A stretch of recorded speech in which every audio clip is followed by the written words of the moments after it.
الفرق ما بين الجيم زمان والجيم دلوقتي.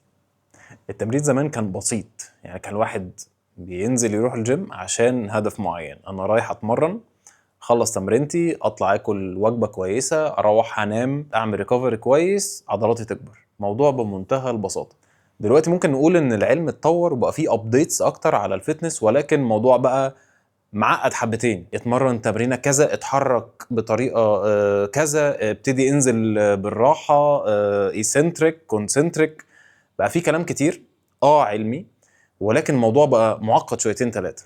النيوتريشن زمان كانت بقى الناس بتشرب بيض ني وتشرب لبن لازم الصبح اول ما تصحى، تخلص الوجبه المشهوره بتاعت زمني يعني، علبه الكشري وعليها علبه التونه. الموضوع كان كله عك، بس الواحد كان بيحس كده ان هو موضوع بسيط.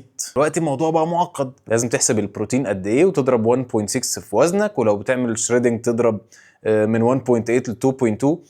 بقى في حسابات كتير وموضوع مكلكع كتير. ايه الاحسن؟ دلوقتي بقى في علم متقدم اكتر، بقى في ابديتس كل يوم على الفتنس، بقى في علم اكتر في النيوتريشن وفي علم الحركه والتشريح وكل الكلام ده. تتمرن بطريقه ساينتفك اكيد هيبقى فيه تطور اسرع واحسن. زمان كان الموضوع بال رايق، كان الموضوع بسيط، كان الواحد بيروح وهو مبسوط وبيطلع وهو مبسوط، ومفيش عقد، مفيش كلاكيع، مفيش الفيديوز الكتير والسوشيال ميديا الكتير و100 واحد بيقولك على حاجه. كان الموضوع بسيط.